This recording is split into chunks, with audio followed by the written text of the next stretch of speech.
Com os candidatos à Prefeitura de Belo Horizonte. Hoje vamos conversar com Maria da Consolação.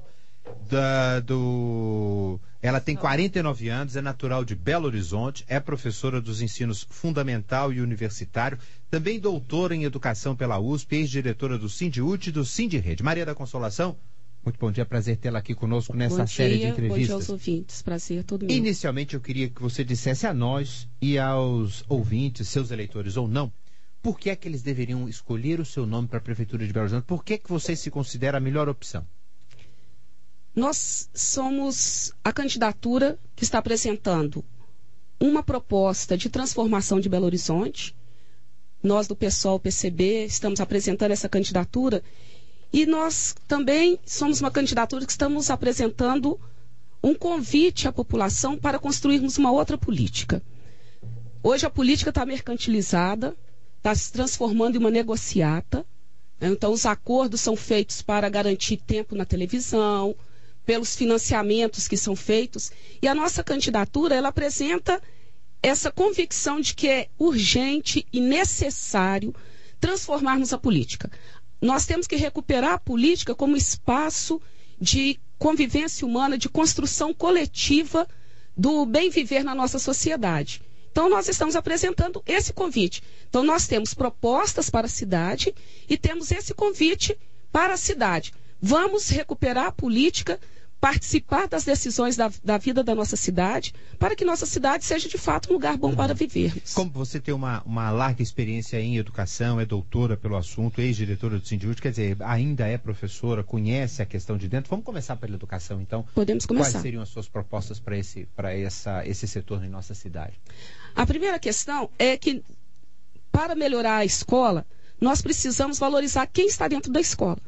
Quem está dentro da escola? As pessoas que nela trabalham, as pessoas que nela estudam e as famílias que acompanham os estudantes. Então, valorizar a escola é compreender da necessidade da participação desse coletivo de pessoas na decisão dos destinos da escola. E aí, por exemplo, no caso da Rede Municipal de Belo Horizonte, na qual eu trabalho há 26 anos, nós temos que garantir a valorização profissional, a minha tese é sobre isso, de ter bons salários, salários dignos. E em Belo Horizonte nós vivemos uma situação de preconceito, de discriminação da educação infantil. Então nós estamos assumindo o compromisso de unificar a carreira da educação infantil.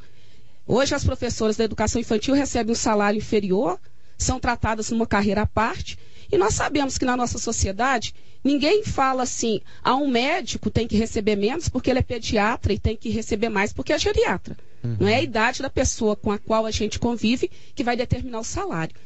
E garantir a participação das famílias. Porque o conhecimento, ele é muito importante. O conhecimento é libertador.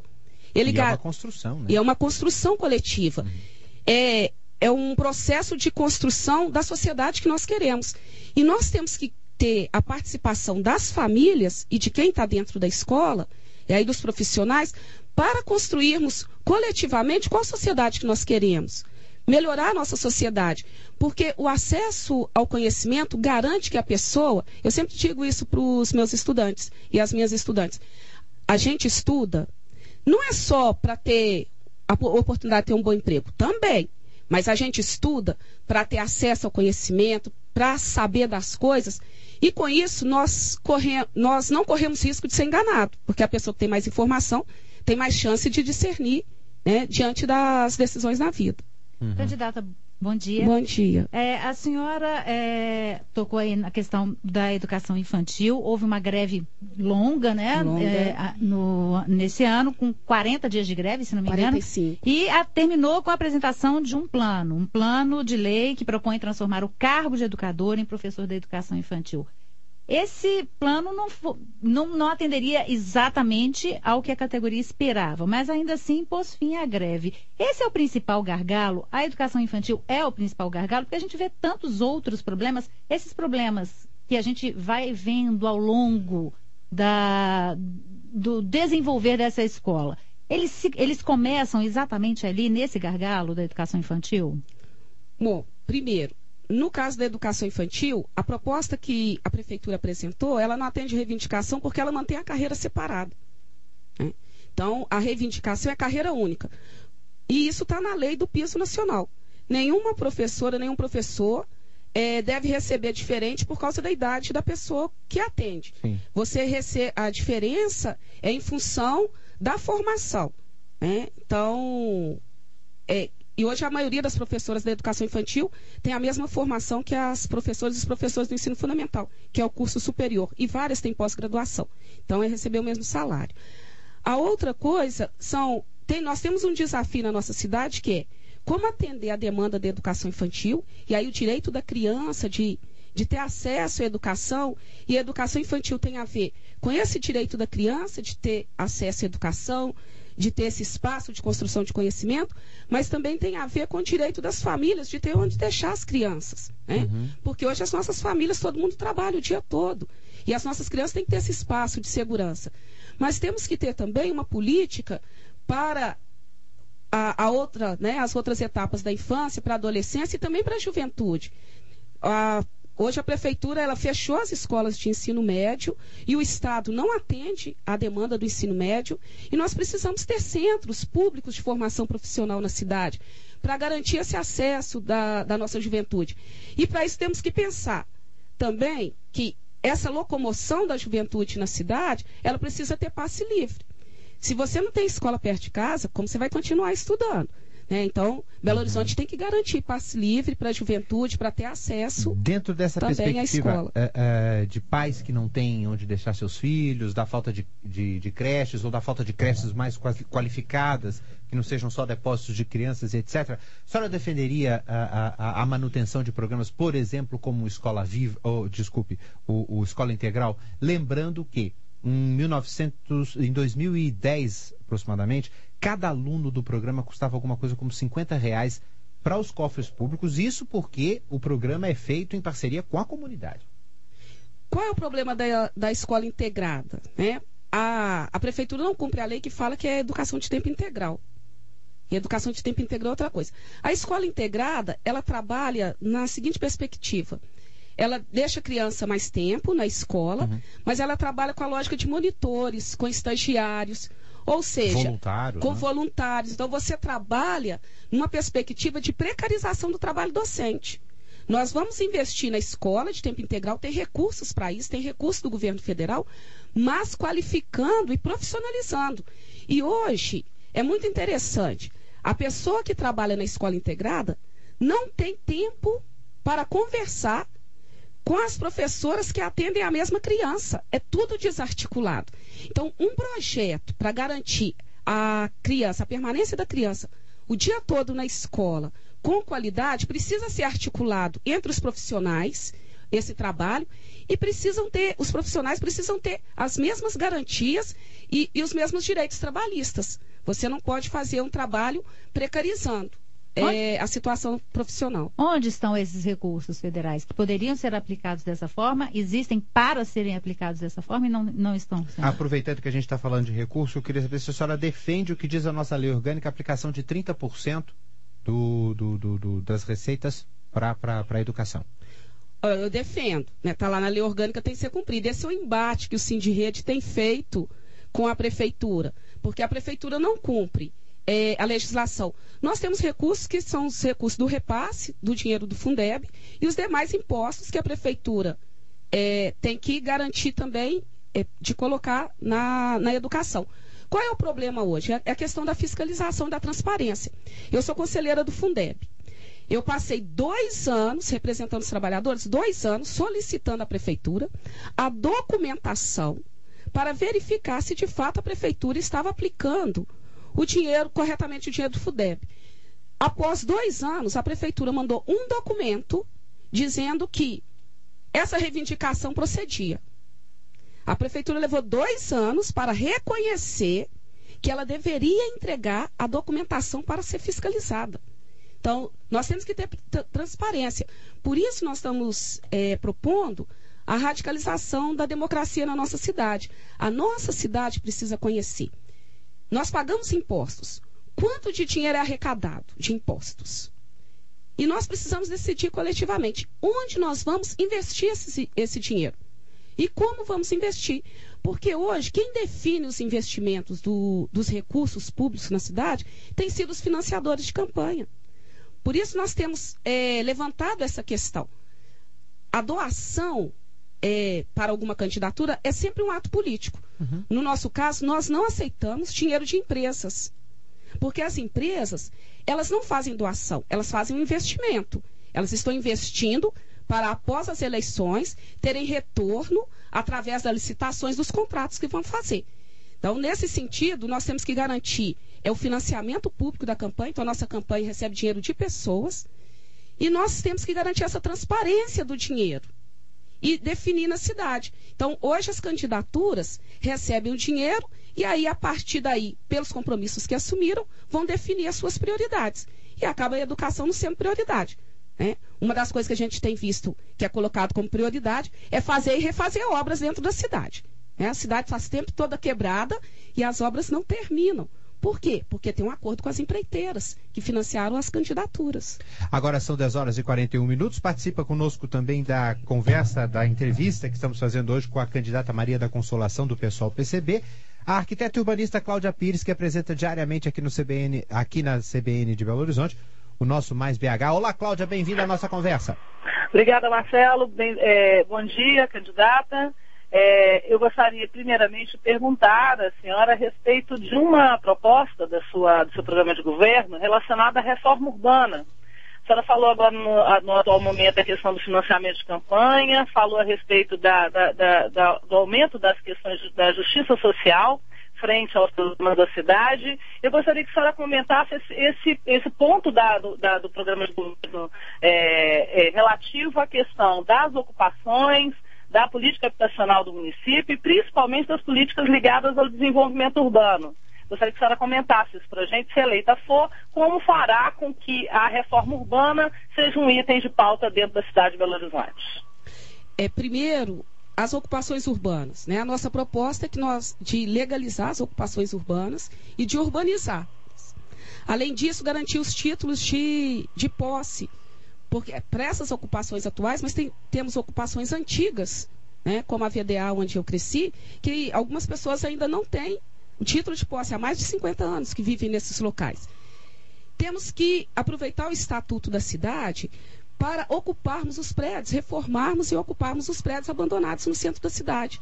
Então, temos várias políticas e construir um conselho de habitação dentro da cidade para discutirmos com as pessoas como vamos garantir esse espaço. Porque hoje, a questão do espaço urbano em Belo Horizonte está sendo fruto da especulação imobiliária. Né? As grandes obras que estão sendo feitas em nome da Copa, elas estão levando a expulsar as pessoas de suas casas, a desconstruir as relações que elas fizeram ao longo de suas vidas e a irem para o entorno de Belo Horizonte. Então, é preciso garantir a permanência das pessoas e pensar essas obras, que são sobretudo obras viárias, né? Que nós vamos alargando a cidade para colocar carros. E os carros sempre vão ocupar todo esse espaço. Então, temos que fazer também uma opção, ou pelos carros ou pela vida das cidades, porque uma pessoa a cada 5 dias morre de atropelamento dentro da cidade. Temos uma violência no trânsito muito grande, sobretudo no anel. Então, nesse sentido, para esse desenvolvimento articulado, que tem a ver com a questão da moradia, tem a ver com o debate da mobilidade urbana também. Nós só vamos resolver o problema de trânsito em Belo Horizonte com transporte público abundante, de qualidade e a baixo custo. E aí tem que rever o contrato com as concessionárias. Uhum. Dentro dessas modalidades de transporte, aí você consideraria o BRT como um modal importante? É um modal importante, mas que não resolve. Né? Não resolve os nossos problemas. Então, vamos articular. O que nós estamos discutindo? Nós temos que articular a ampliação do metrô, tem recurso para isso, né? Está parado aí anos.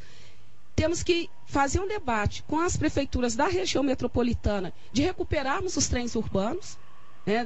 Uhum. Eu sou de um tempo que a gente ia para Sabará, Rio Acima de trem. Isso ajudaria, contribui para reduzir o trânsito dentro da cidade.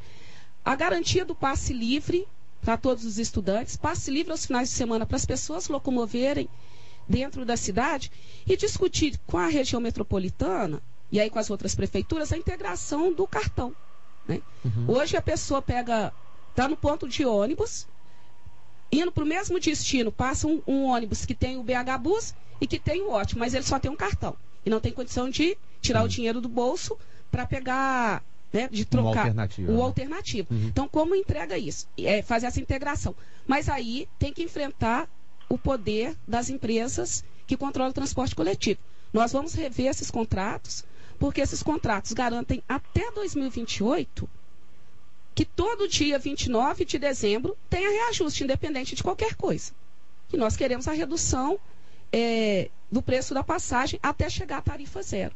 Porque queremos trabalhar numa lógica como nós temos hoje. A saúde e a educação, nós pagamos os impostos, se ninguém fica imaginando que vai chegar na escola, vai pagar para ter escola pública, vai pagar para ter saúde pública. Então, da mesma forma, trabalhar nessa perspectiva na questão do transporte na cidade. Mas, candidata, são soluções que seriam para longo prazo. Metrô é longo prazo, né?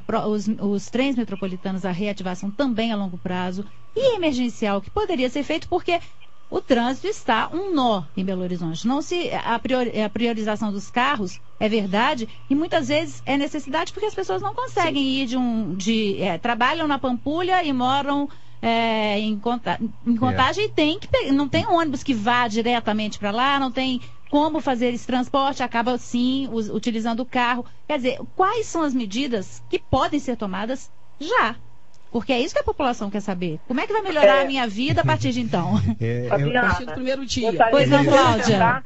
Gostaria de acrescentar, inclusive, nessa pesquisa, nessa sua pergunta, a questão dos investimentos da Copa, né? Porque nós estamos num momento agora de preparação da cidade para a Copa. Então, como que as candidatas veria nesse momento agora a utilização desses recursos já estão garantidos para Belo Horizonte, na utilização dessas obras públicas tão necessárias para resolver a questão da mobilidade e principalmente para inserir essas populações que moram mais longe dentro da cidade, numa política de mobilidade mais justa? Então, eu quero reforçar isso. As pessoas vão abrir mão do carro se o transporte público for abundante, de qualidade e de baixo custo. E isso dá para fazer imediatamente. Aumentaria o número de linhas? Você rever as linhas, as conexões, fazer a integração dos horários do transporte.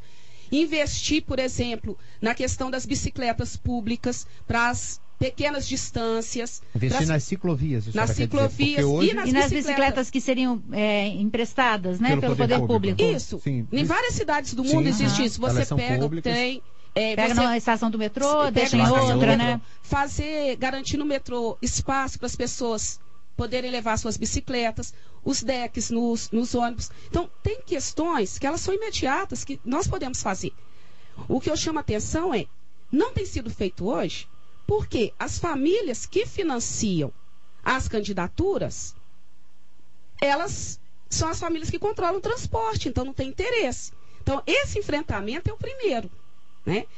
Não aceitamos dinheiro das empresas e temos a coragem para fazer a revisão dos contratos de concessão. Okay, agora a senhora, a questão da Copa. A senhora, num regime ou num sistema democrático, não conseguirá fazer isso sem uma Câmara Municipal que lhe apoie. Como é que a senhora trata dessa questão? Inclusive porque a gente sabe que o Legislativo funciona na base do toma lá da cá. É troca em cada aprovação de algum projeto, há uma negociação longa, né? Qual é a interlocução? Então, aí que nós voltamos.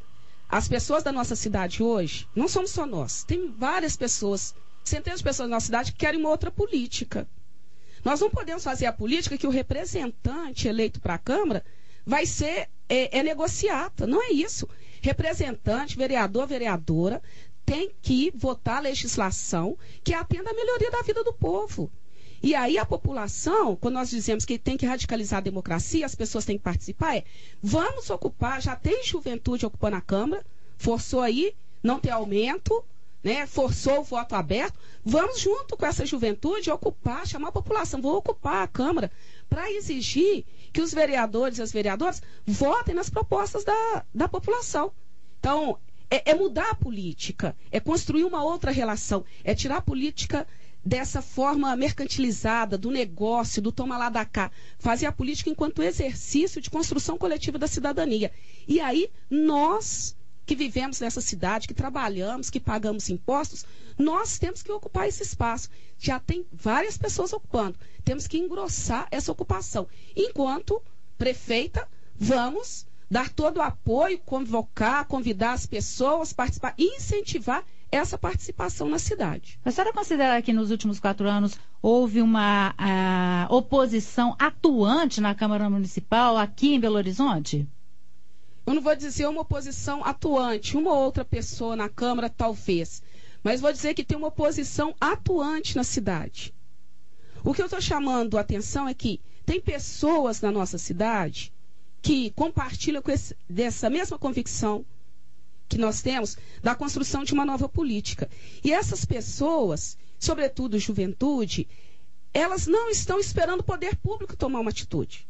Por exemplo, a juventude que defende que a cidade deve ser um espaço de encontro, que os espaços públicos devem ser um espaço de convivência boa, elas estão ocupando as praças, estão ocupando as ruas. As pessoas que defendem que nós precisamos fazer uma reforma urbana e que os espaços, os terrenos públicos têm que cumprir a sua função social, estão ocupando. Né? Dandara, Camilo Torres, Lá Exposta, Irmã Dorothy. As pessoas que defendem um transporte alternativo, que temos que priorizar as pessoas e não os carros, elas já estão fazendo movimentação, estão ocupando as ruas com as suas bicicletas. Tem vários grupos articulando isso. E as pessoas que defendem essa cobrança efetiva, não só votar, mas que o papel do legislativo seja de compromisso com a cidade, já estão ocupando a Câmara. Então, nós temos uma efervescência dentro da nossa cidade de construção de uma nova política. E nós estamos convidando as pessoas que compartilham desse mesmo desejo, dessa mesma convicção, a transformarmos Belo Horizonte, a ocuparmos as ruas e construirmos uma outra cidade. Sem contar o poder das redes sociais, né? Sim, as redes sociais são importantes para articular e informar as pessoas, mas como diz a juventude, a ação presencial, ela é fundamental, né? Porque é assim que a gente transforma. Tá, são 10h52. Candidata, eu não posso deixar de perguntar o que contempla o seu programa de governo na questão da mulher em nosso município. Olha, a questão de gênero, né? Isso. Nós somos 53% da população. Eu sou militante há anos do movimento de mulheres. E as políticas, quando nós estamos pensando a cidade, nós estamos pensando essa política articulada, né, com a vida das mulheres. Porque quando pensa em educação infantil, falei no começo, é o direito da criança, mas é o direito da família de ter com quem deixar essa criança. E nós temos um contingente enorme de mulheres que são chefes de família. Quando estamos dizendo da mobilidade urbana, de melhorar, porque hoje nós gastamos 4 horas, trajeto casa, trabalho, casa. Quando a gente reduz esse tempo, investe no transporte público, significa que vamos ter mais tempo para ficar com as nossas famílias. Agora, nós também vamos incentivar, além de incentivar políticas de trabalho para as mulheres, é como vamos fazer um debate sobre a questão da violência, né? Porque a gente sabe que uma cidade segura não é a cidade que tem mais polícia na rua. E nós sabemos que as nossas... O mapa da violência demonstra que é uma violência altíssima dentro de casa. Né? Outro dia as mulheres são uma das principais vítimas da violência na nossa cidade. Em todas as classes. Em todas as classes. E não dá para colocar assim, então vamos resolver colocando policial em cada casa. Não. Né?